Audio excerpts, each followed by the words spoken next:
Election Day 2021 is in the books, and although much of the attention in recent weeks has centered around the race for New York City's next mayor, Staten Islanders can expect to see some new faces representing them in Borough Hall and the City Council in the years to come. On election night, the Staten Island Advance had reporters stationed throughout the borough to provide live coverage and instant reactions from the local candidates' camps, where some celebrated declarations of victories and others were forced to concede defeat. Welcome to the Staten Island Advances from the Scene, a podcast bringing you an inside look at the biggest stories on Staten Island with the reporters who cover them.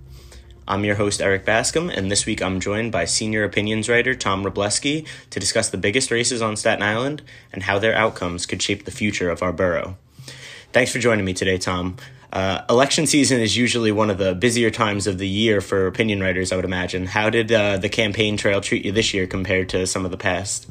Well, it's a little better in recent years. I do the opinion writing as opposed to the day-to-day political coverage. But election night is still one of those nights. I mean, I probably finished up maybe, like you guys, 2 o'clock in the morning. You're tired. You've been standing up all night. But it was a full kind of night, a crazy night, and a very interesting night, Staten Island-wise, and as well as what was going on with the national picture, as we've all seen. Yeah, absolutely. And obviously, we're going to focus primarily on the Staten Island races here, but we'd be remiss if we didn't at least touch on the mayoral election, where current Brooklyn Borough President Eric Adams was elected as the next mayor of New York City in what turned out to be a landslide victory.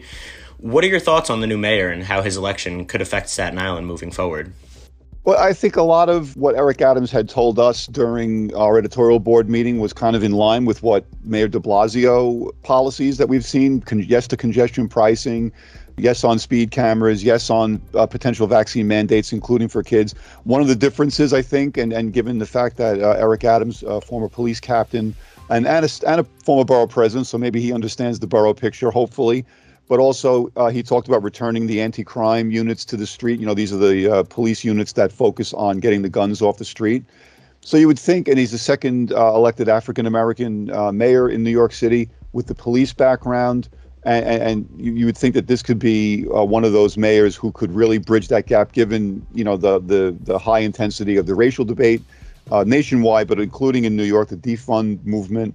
You would think that this would be somebody who could have some reasonable and actionable plans for improving public safety. Yeah, absolutely. Well, let's move on to the Staten Island races. I mean, that's why our listeners are here. So let's start with the borough president's race, where former Congressman Vito Fossella secured a convincing victory over Democrat Mark Murphy and conservative Letitia Romero. The person who steps into the arena and tries to fix and improve the quality of life for our residents, constituents, and the people we care about, those are the people who are going to be remembered at the end of the day for doing the right thing. Were you surprised at how handily Fossella won, and what can Staten Islanders expect from him during his time in Borough Hall? I mean, overall, this had been 10 years ago when Fossella was regularly winning, congressional races. I wouldn't have been surprised by the margin. I think given the fact that he's been out of the public eye so much, you wondered if, would his vote gathering operation, his vote turnout operation still be there? Would that team Republican feel that we had in years past still be there? I think there's something to be said for the individual effort, but also I think, and again, we're seeing what we saw in Virginia, what we saw in New Jersey. I think this is almost like the midterm elections came a year early as opposed to 2022. And what Republicans were saying at GOP headquarters last night was, in their canvassing of voters on Staten Island, they'd never heard such anger. There's a lot of dissatisfaction with President Biden. I'm guessing that independents on Staten Island, as you've seen nationwide, that gave Biden a chance because, they didn't want Donald Trump to get another term. Now maybe they're saying, well, maybe now we're not going to stay with them forever. There was a lot of disagreement, whether it's vaccine mandates, whether it's border policies. And I asked people, well, what's the reason for the big outsized Republican vote? And it's like, and I'm told Biden, and take your pick of whatever issue they don't like. So I think you're seeing that in Virginia with the governor's race, and you're seeing that in the New Jersey governor's race as well. Just this is a moment where people are voting Republican and I think they're sending a message to the administration. So I know it's been a little while since, as you mentioned, Fasella has been in politics in the public eye like this, and we have outgoing borough president Jimmy Otto, who is always super involved, super vocal, putting his stuff out there. Fasella ran a pretty quiet campaign. He seemed pretty reserved. He wasn't saying a lot in the public eye. What do you think during his time in Borough Hall? What is his administration going to look like? Is he going to be as focused on some of that outward constituent servants stuff and advocating for Staten Island as Otto has been in the past couple of years? I mean, I think as a borough president, you have to be in a lot of ways. Jimmy Otto, Matteo, his chief of staff, and the city councilman who made the unsuccessful bid for borough president, the hallmark of that office has been getting involved in the nitty gritty, the pothole, every stop sign, every street lamp. I think, given Facella's experience in the House, and also the fact that, given his experience in the House, and also given the scandal that drove him from office back in 2008, is more of a citywide figure in some ways, more of a national figure in some ways. So I think he's going to speak to those issues. One of the caveats I had in evaluating him in terms of an endorsement was when he was the congressman and I was the political reporter at the time, he could be a distant figure. Now, again, you go to D.C. and you're going to be a little distant, like when you go to Albany, you can be distant. But we did feel that he would put his spokesperson in front of us as news gatherers. So as Staten Island Borough President, I don't think you can do that necessarily because you have to be in the community. He does have a vast amount of knowledge. He was a city council member back in the 90s. He was a congressman for a long time. So I think he's well prepared to attack all those local issues. I think he knows those local issues coming in, whether it be environment, resiliency, development, public safety issues. I just think people will want to see him more as an everyday presence.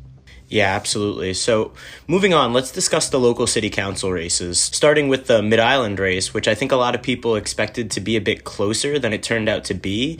We ended up with Republican David Carr defeating Democrat Sal Albanese by a pretty significant margin, taking the seat of still councilman, but Stephen Matteo, who will be term limited out of office soon. And I think the message is clear. Assemblyman Sanusis was talking about this earlier.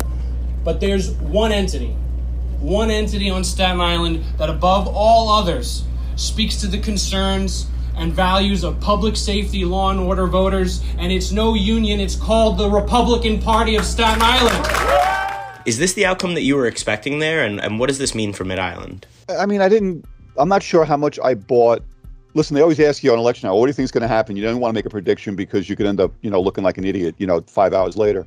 I didn't necessarily buy just because Sal Albanese, and again, former Brooklyn councilman, had run for mayor a bunch of times, ran for Congress here against Susan Molinari back in the 90s. Very familiar to us, had moved here recently from Brooklyn, vast knowledge. I didn't get the argument that simply because the PBA and a lot of other public safety and police unions endorsed him, that was going to turn the tide in that district. Now, the other wild card was that George Wanaka was on the conservative line in that district. So if people were like, well, I'm not so sure about Carr, and I'm not so sure because that's Jimmy Otto's former seat, right? And it was John Fusco's seat before that. So Otto worked for Fusco, Matteo worked for Otto, Carr worked for Matteo. Do we really want to do another line of succession thing? But the success in that, the constituent service that you were talking about is, again, a hallmark of that seat. So I wasn't sure that all of a sudden, after 30 years of voting Republican, and on a night when Republicans were expected to really storm the barricades and to be eager to get out there and vote, to cast their vote against, de Blasio, even though he's leaving, and the policies, to cast their vote against Biden, that they were going to say, well, while I'm at it, I'm going to vote for Vito Fasella probably, and I'm going to vote for Sal Albanese, who, is a known name, but not a known Staten Island name. I can't say that I'm surprised to see that, given the fact that Facella's out there gassing up the Republican vote. Andrew Lanza, the state senator, was probably getting his people out. I'm sure that Otto, Matteo, all these people are working. That's their district. That's their home. So I that would have been a shock to me if it had gone the other way. Yeah, I think so too. I think that maybe people see that Mid-Island as maybe the swing district just because they always assume North Shore is going to be Democrat and South Shore is going to be Republican, and maybe we can flip that Mid-Island seat. But as you mentioned, it has been kind of a coaching tree almost of representatives there in recent years, and now it continues that way with Carr replacing Matteo. But well, and also don't forget that this, to your point, Mike Cusick represents the Assembly District in the Mid-Island. It's, you know, it's a lot of the same areas, and he's a Democrat. He's not a liberal Democrat. He's a conservative Democrat. He's run with Conservative Party support in many of his elections. So I think that's where that sort of swing district, and before him it was Erik Bascome, another Democrat, a union guy. Then, so I think that's why people kind of see it. And it is, yeah, North is Democrat, South is Republican. So we're going to make the mid, sort of a toss-up. Hasn't been that way in city council races. Yeah, and the culture tree thing, I agree with 100%. That is the way I always refer to it. It's like this is like the John Fusco coaching tree. It's exactly what it is. Yeah, it's funny. It's like if you work under Andy Reid for a bit, you get a coaching job somewhere. But let's move on to the North Shore, where Democrat Camilla Hanks was elected to fill the void that will be left by the term-limited departure of Councilwoman Debbie Rose. This race seemed like somewhat of a foregone conclusion for many, considering the way the North Shore has voted in the past, as we mentioned. But it turned out to be a little closer than I expected, and I think that some other people expected. Were you surprised by that? And also, what do you think of Camilla's ability kind of to represent the North Shore, given her limited past experience in politics? Well, she's been involved civically. I mean, I'm a Stapleton resident. I know she's a Stapleton resident as well, so I'm familiar with her from the district. She's been a big advocate for Tappan Park, for other areas. She ran the last time against Debbie Rose. Again, seen in a primary, seen as a run-up to doing it when the seat was going to be available. So a lot of times that's what happens. People come into the city council, they're community activists, they've had experience in other areas, and this is sort of where they enter politics. So I have confidence that she's going to do just fine. I was surprised to see, I don't know if Pat Rondinelli, the Republican candidate, broke 40%, but it was high. She did, yeah. She broke the 40%. Now to me, that's a surprise. And I know that Camilla Hanks is a very energetic candidate. She's out there in the community. She wasn't one of these, it's not an autopilot kind of, I'm going to win because I'm a Democrat in a Democratic district. So I know she worked it. And Pat Rondinelli is not a name, usually like I said, the Republicans will put up somebody's aide, somebody's chief of staff, somebody's legislative director, or like if you're running for a judge, you were probably somebody's law clerk or probably somebody's court attorney, somebody who maybe the name is a little more familiar. Pat Rondinelli, like Olivia Drabsick in the South Shore race, complete unknown. Probably helped by having some, public matching funds, which thankfully, the matching fund program is there for races like that. So yes, I was a little bit surprised, but then again, it's a Republican year, just like it's like 2018, which was a midterm election. Democrats, and we knew this, we talked about this, all of us. Democrats would chomping at the bit to get out there and vote against Trump. And that's when Max Rose wins and the Congress race on Staten Island. And I just think that you kind of have to take those kinds of races in that context and say, all right, this is an overwhelmingly Republican year. When people look back at 2021, they're going to see, even on Staten Island, even in the quote unquote red borough, which hasn't been as red in recent years, Max Rose wins, Matt Titone wins a surrogates race, Mike McMahon wins a DA race. So I think, but still, I am kind of surprised that the number did get that high. Yeah, I was surprised by that one as well. And let's move on to one that turned out being the landslide victory that we expected, which was the South Shore City Council race, where incumbent Republican Councilman Joe Borelli defeated Democratic challenger Olivia Drabsick. But when Eric Adams takes that big toe of his and sticks it in the water of the progressive pool, we are going to be here to remind him that the majority of voters are sick and tired of the crap that's been thrown down our throats by City Hall, where there is higher crime, lower quality of life, more taxes, and more nonsense. Thank you guys, and God bless you all.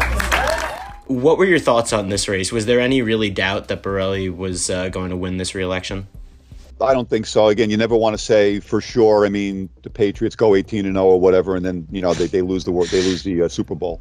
But again, now contrast the South Shore to the North Shore, right? This South Shore candidate, very active. Olivia Drapsik, she was in there. There was a lot of cross swords in this over tweets, defunding the police, all kinds of other things. And that number is like, I mean, basically the Democratic candidate in that race could have gone to the Catskills for the summer and would have gotten the same number, right? You don't have to campaign. You would have gotten that. There's a certain number of Democrats who are going to vote for you, no matter what your name is on that line. So that, again, that's another interesting parallel with what happened in the North Shore. And in fact, I think Borelli was confident of his win, that he was actually doing a lot to help David Carr in the Mid-Island. He put out some videos on Facebook because, again, I think what Borelli was telling us was people don't remember when Sal Albanese was in the city council. He was a little bit more liberal. He was, now he's kind of trying to sell himself as he's a moderate or a conservative Democrat, and it's not worry. We need to remind. So I think there was such confidence on the part of Borelli, even though he did engage. It wasn't like he ignored the opponent. He didn't, certainly, but he was able to also be part of that Mid-Island win as well. Yeah, absolutely. And so let's shift gears a little bit and talk about some of the races that tend to get overlooked a bit, specifically in this case, the New York Supreme Court and New York Civil Court seats. And so, as was the case everywhere besides the North Shore, Republicans swept the ballot this year with Ron Castorina and Paul Marone taking the 2 Supreme Court seats and Brendan Lantry taking the Civil Court seat. Can you just kind of explain to our listener how these judges that get elected can affect the borough moving forward? Well, this is something that Republicans have always focused on traditionally, nationwide, statewide, whether it's Supreme Court, national Supreme Court, the U.S. Supreme Court, whether it's courts of appeal, appellate courts, because you get elected to Supreme Court, you're in there for 14 years, and you get elected to the civil court, that's 10 years. Now, unless there's some hellish scandal or you go chase another seat, you can do a lot from being a judge. So that's why these seats are really, really coveted. Now, the Republicans on Staten Island, they've won the last 4 state Supreme Court seats that have become available. The other year, I think it was 2018 or 19, they didn't even have Democratic opposition because the Democrats had messed up their paperwork. This year, that almost happened to the Republicans. There were problems with their nominating petitions. Castorina himself argued the case, and they got put back on the ballot. Made it a more competitive race. Island-wide, Staten Island still tends to vote Republican for the most part. I understand Max Rose and other folks and other Democrats have won borough-wide.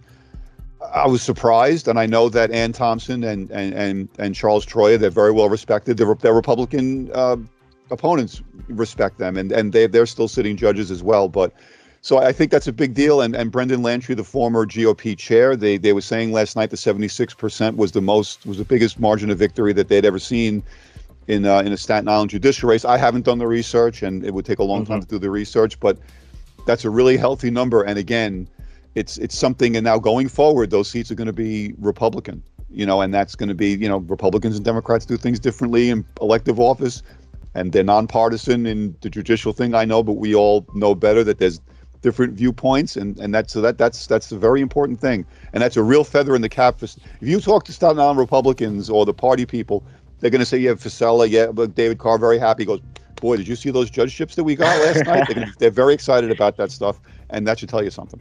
Yeah, that's very interesting because, like I mentioned at the onset, I think that's something that sometimes gets overlooked by the average voter. But they'll tell you nobody ever expects to be a suspect.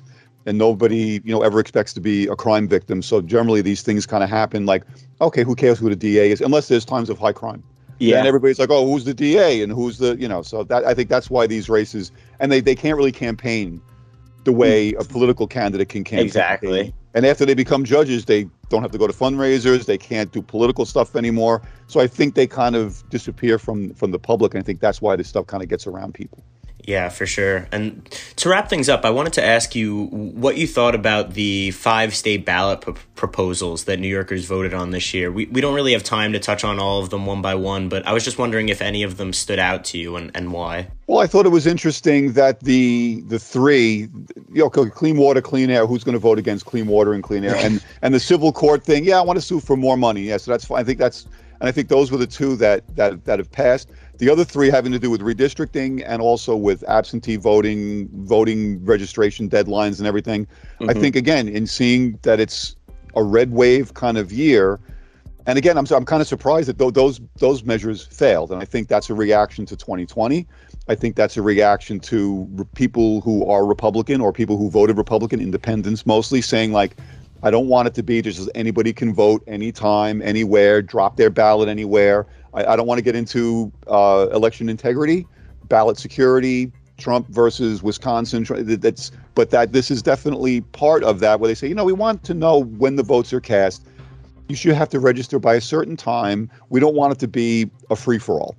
We have online, we have early voting, we have all this other stuff. It's never been easier to vote, a lot of people will tell you. The only thing to make it easier is if someone came to your door, knocked on the door, and handed you the ballot and waited for you to fill it out. That's the only way it would become easier to vote in the state of New York. You can absentee vote for almost any reason now, where it used to be a little bit more restrictive.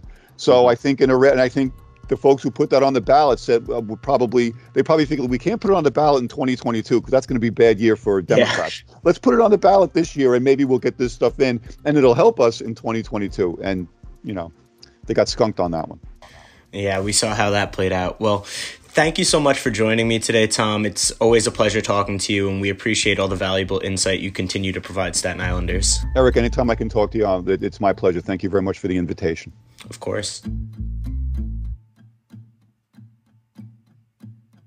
Did you know on May 4th, 1971, Staten Islander Paul Zindel won the Pulitzer Prize for Drama for his play Effect of Gamma Rays on Man in the Moon Marigolds? Thank you for listening to the Staten Island Advances from the Scene. If you like what you've heard, please make sure to rate and subscribe wherever you get your podcasts and visit silive.com for the latest on all these stories and more. Thank you for supporting local journalism.